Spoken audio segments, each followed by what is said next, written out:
This channel does not promote any violent, harmful, or illegal activities. All content provided by this channel is meant for an educational purpose only. তিলোত্তমা কাণ্ডের মাঝে যখন গোটা দেশ উত্তাল গর্জে উঠছে সকলে, ঠিক তার মধ্যে আরও একটি ধর্ষণের অভিযোগ উঠছে।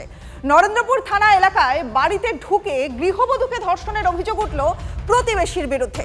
গৃহবধূর সন্তানকে পর্যন্ত খুনের হুমকি দিয়ে মুখ বন্ধ রাখার চেষ্টার অভিযোগ উঠছে। কথা বলবো, আমাদের প্রতিনিধি সত্যজিৎ রয়েছেন আমাদের সঙ্গে। সত্যজিৎ, এমন একটা আবহ, তিলোত্তমা কাণ্ডের আবহের মধ্যে আবার একটা ধর্ষণের অভিযোগ, ঠিক কি কি অভিযোগ উঠে আসছে?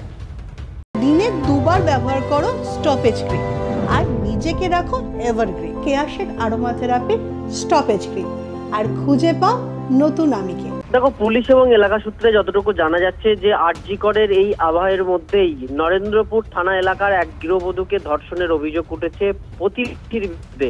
শুধু তাই নয়, গৃহবধূর সন্তানকেও খুনের হুমকি দেওয়া হয়েছে এবং তাকে মুখ বন্ধ রাখার চেষ্টা করা হয়েছে। ঘটনাটিকে কেন্দ্র করে এলাকায় যথেষ্ট চাঞ্চল্য শুরু হয়েছে এবং এই ঘটনায় রবিবার রাতেই নরেন্দ্রপুর থানায় লিখিত অভিযোগ দায়ের করা হয়েছে। পুলিশ সূত্রে জানা যাচ্ছে যে অভিযোগ করেছেন যে মহিলা, তার স্বামী সন্তানকে নিয়ে যখন স্কুলে যায় সেই সময় ফাঁকা বাড়িতে কার্যত ওই প্রতিবেশী ঢোকেন এবং তারপরে ধর্ষণ করে এবং আরো অভিযোগ এর আগেও ধর্ষণ করার চেষ্টা করেছিল। ফলে এইরকম একটি অভিযোগ পেয়ে ইতিমধ্যে নরেন্দ্রপুর থানার পুলিশ আধিকারিকরা তদন্ত নেমেছেন এবং অভিযুক্তকে তল্লাশি চালাচ্ছে, কিন্তু অভিযুক্ত এখনো ফেরার, তাকে পাওয়া যাচ্ছে না। তার খোঁজেই কিন্তু নরেন্দ্রপুর থানার পুলিশ আধিকারিকরা। রনিবা, বেশ নজর রাখো সত্যজিৎ, ধন্যবাদ। আরো একটা বড় খবর এবার নজর রাখবো। সন্দীপ ঘোষ, তার আরো সম্পত্তি আছে, তার আরো সম্পত্তির হদিশ পেয়েছি আমরা। এবার বহরমপুরে সন্দীপ ঘোষের ফ্ল্যাটের খোঁজ পাওয়া যাচ্ছে। ঠিক এক সময় মুর্শিদাবাদ মেডিকেল অর্থোপেডিক বিভাগের হেড ছিলেন আরজি করের প্রাক্তন অধ্যক্ষ, আর সেই সময় বহরমপুরে ওই ফ্ল্যাট কেনেন সন্দীপ ঘোষ। সন্দীপ ঘোষের আরো একটা সম্পত্তির হদিশ পাওয়া যাচ্ছে। এবার বহরমপুরে সন্দীপ ঘোষের ফ্ল্যাটের খোঁজ পাওয়া যাচ্ছে। কথা বলবো, আমাদের প্রতিনিধি কৌশিক রয়েছেন এই মুহূর্তে আমাদের সঙ্গে। কৌশিক, ঠিক কি কি আপডেট পাওয়া যাচ্ছে এই বহরমপুরের ফ্ল্যাট সম্পর্কে? দেখো, এই বহরমপুরের যে ফ্ল্যাটটি, তিনি যখন মুর্শিদাবাদ মেডিকেল কলেজ হাসপাতালে কর্মরত ছিলেন সেই সময়ে এখানে ফ্ল্যাটটি নিয়েছিলেন এবং যে বাবুপাড়া এলাকা, বহরমপুর শহরের সেই বাবুপাড়া এলাকায় যে সবিতা রেসিডেন্সি রয়েছে সেখানে 4 তলায় তার ফ্ল্যাটটি রয়েছে।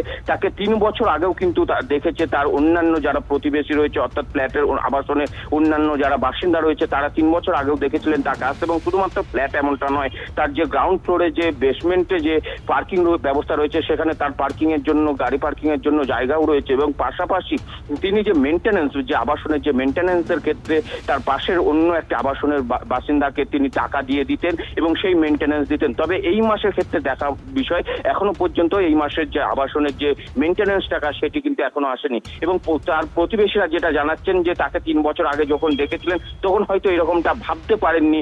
এবং তাছাড়া যে নিরাপত্তা রক্ষী আছে তিনি বলছেন যে তাকে একবার লাস্ট দেখেছিলেন তিনি একটি বড় গাড়িতে এসেছিলেন, সেই নিরাপত্তা রক্ষীর কথাই যে যিনি রয়েছেন সেখানে। এবং পাশাপাশি তোমাকে জানিয়ে রাখি যে এই বহরমপুরের যে আবাসন, সেই আবাসনের ফ্ল্যাটটি কিন্তু বেশ বিলাসবহুল ফ্ল্যাট এবং তার কিন্তু বেশ ভালোই কিন্তু কম করেছে যে আরো একটা বিলাসবহুল ফ্ল্যাটের সন্ধান পাওয়া গেল। আপাতত ধন্যবাদ তোমায়।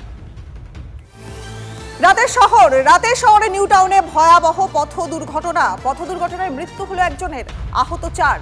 গভীর রাতে নিউ টাউনের আকাঙ্ক্ষা মোড়ের দিক থেকে বিশ্ব বাংলা গেটের দিকে যাচ্ছিল একটা লরি। ঠিক সেই সময় ইকো পার্ক 1 নম্বর গেটের কাছে নিয়ন্ত্রণ হারিয়ে লরিটি প্রথমে ধাক্কা মারে একটা প্রাইভেট গাড়িতে এবং তারপরে ডিভাইডারে ধাক্কা মেরে বিধাননগরের ট্রাফিক পুলিশের সামনে উল্টে যায় লরিটি। ঘটনাস্থলে মৃত্যু হয়েছে লরিতে থাকা একজনের, আহত হয়েছেন আরো 4 জন।